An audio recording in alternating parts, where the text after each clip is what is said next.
Dans l'épisode du 5 avril d'un si grand soleil, Inès décide de quitter Montpellier pour s'éloigner de tous les souvenirs liés au meurtre de son amie Mélissa. Elle veut partir pour Madrid le surlendemain, et demande ainsi à son patron tout ce qu'elle a pu gagner en travaillant en bar. En discutant avec elle, Fabrice la questionne pour voir si elle est certaine de son projet, mais Inès est décidée, elle veut quitter Montpellier. Lorsqu'elle annonce la nouvelle à Gary, ce dernier ne réagit évidemment pas très bien et essaie de la retenir.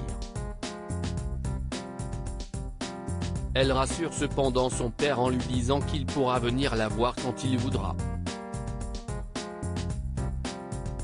Ailleurs à Montpellier, Dimitri continue de se rapprocher d'Aline qui lui propose une balade à cheval. Quand il débriefie avec Eve, il lui fait comprendre qu'il pense plaire à Aline, mais sa collègue le calme en soulignant que leur cible le trouve peut-être juste sympathique. Elle appelle tout de même le mari d'Aline pour lui donner des détails sur l'avancement de leur mission. Delclos explique qu'il veut une preuve que sa femme le trompe pour pouvoir passer à autre chose, mais lorsqu'il raccroche, un sourire sournois apparaît sur ses lèvres.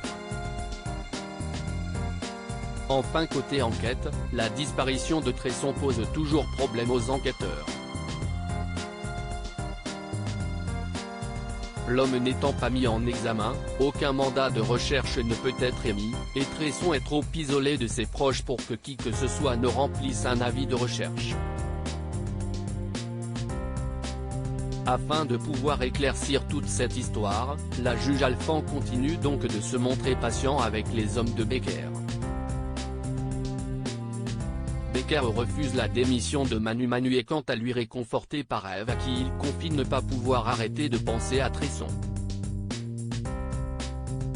Sa compagne pense qu'il devrait revenir sur sa démission, mais Manu ne se pardonne pas d'avoir menacé Régis Tresson avec son arme de service.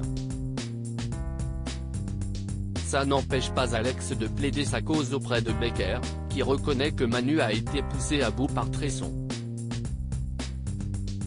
Le commissaire ne remet par ailleurs pas les compétences de Manu en question qui, selon lui, fait du très bon travail.